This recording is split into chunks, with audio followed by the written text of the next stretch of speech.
السلام عليكم ورحمة الله وبركاته. أهلا بيكم في قناة عالم تصليح الساعات. النهاردة هنتكلم عن حاجة كده، يعني أداة كده بنستخدمها دايما، ولو حتى مش عندي ممكن أعملها، وهي مهمة جدا. بتخلي التعامل مع الدايلز اللي هي المينا سهلة جدا. عايز أصلح فيها حاجة، هنا في شقوق، عايز أنضفها، عايز ألمع فيها حاجة، فيبقى إيه سهلة جدا إن أنا أتعامل بيها. أو زي دي مثلا أنت شايف، أشوف فيها شقوق أهو، عايز أنضفها وعايز أعملها بحيث الهير لاينز ديت تبقى إيه، تروح خالص، تقدر أنضفها بسهولة جدا. تعالوا كده نشوف الأداة دي إيه. أهلا بيكم يا جماعة. الحاجة دي بسيطة جدا، وأداة بسيطة جدا، عبارة عن حتة بلاستيك زي ما أنت شايفها بتتباع أهي، وكلها خروم عادية خالص.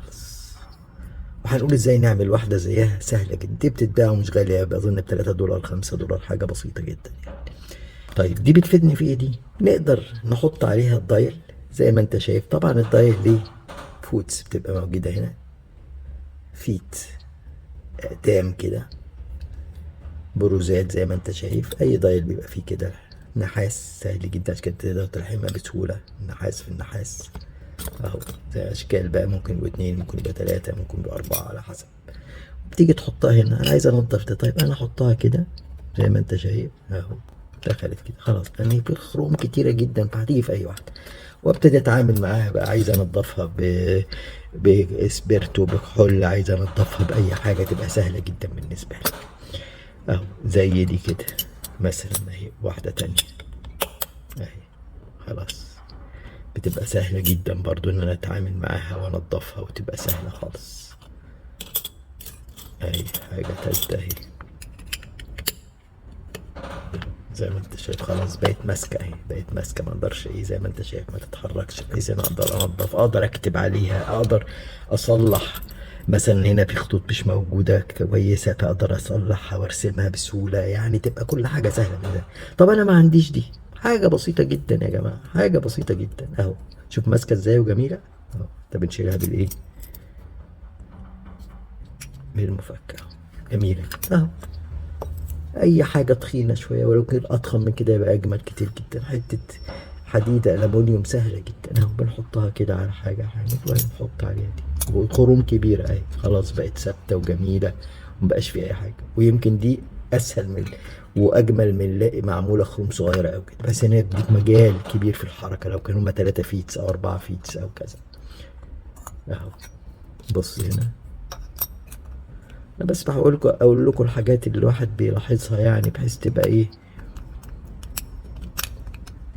أو زي ما أنت شايف. الواحد بيحب يقول لكم الحاجات الجميلة اللي الواحد بيحاول يعني يلاحظها، ومن خبرته يقول لكم سهل، يبقى كده أقدر أتعامل معاها.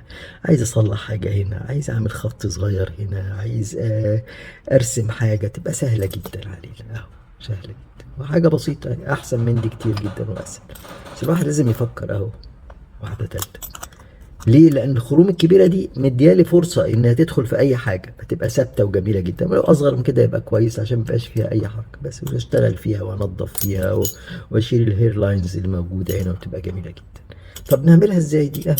حاجه بسيطه جدا زي ما قلنا، بالشنيور. هنا شنيور مقاس الخرم دوت، بناخده ونعمل زيه او اقل او اقل، بس يبقوا جنب بعض ومرسومين مظبوط، ومسافات متساويه. ويمكن نكتر عن كده، نصغر عن كده، مفيش مشكله. مفيش كده، مفيش حاجه من دي خلاص. اي علبه الومنيوم يا جماعه عندنا، علبة نيفيا، علبة سوليا، علبة أي حاجة، مرهم، كريم اللي بنحطه، بنفتحها ونخليها عالية كده، ونبتدي بنخرمها ايه، حاجات بسيطة جدا اهو.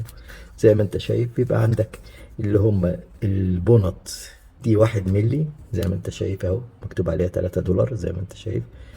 فديت عبارة عن 1 ملي اهي، 1 ملي، 10 بيسز وتستخدمها. وساعات بيبقى في طقم بقى جميل، لو انت عايز تعمل اصغر من كده بقى، ده بيبقى من بوينت 1، يعني 1/10، لغاية 1 ملي.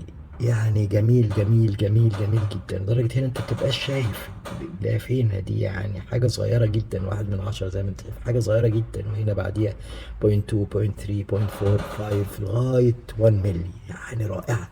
وانت ممكن تستخدم بقى الملي، تستخدم 8 9/10 ملي، تستخدم 8/10 ملي، تبقى سهلة بالنسبة لك جدا. يعني الموضوع مش صعب خالص، وعايز بس يا دوب شنيور صغير وتعمل فيه كل حاجة دي. انا حبيت بس اوريكم الحاجه ديت يعني بسرعه، ويعني يا رب تعجبكم، يا رب تفيدكم وتستفيدوا بيها، لانها فعلا مهمه مهمه مهمه جدا، انك انت تقدر تحط الدايل ده على حاجه، بحيث ان انت تقدر تشتغل فيه وترسم عليه ولو حاجه مش واضحه فيه اهو، خلاص دخل اهو، بس خلاص كده دخل، اقدر ارسم عليه بقى وتبقى الامور سهله جدا بالنسبه لي زي ما انت شايف. تحياتي لكم واشكركم جدا، وما تنسوش تشتركوا في مجموعة عالم تصليح الساعات، ويا رب، وبسيب اللينك دايما بتاعها، ويا رب تدعموا القناة وتنشروا الفيديوهات، والفيديوهات بتاعتي تنتشر على أكبر قدر ممكن من الناس، بحيث إن أنا يعني أنا بعمل مجهود والله. إنما كل سنة وأنتم طيبين ورمضان كريم، وربنا يبارك فيكم ويحفظكم ويخليكم ليا وتستفيدوا، وكل الناس تبقى مبسوطة إن شاء الله. السلام عليكم ورحمة الله وبركاته.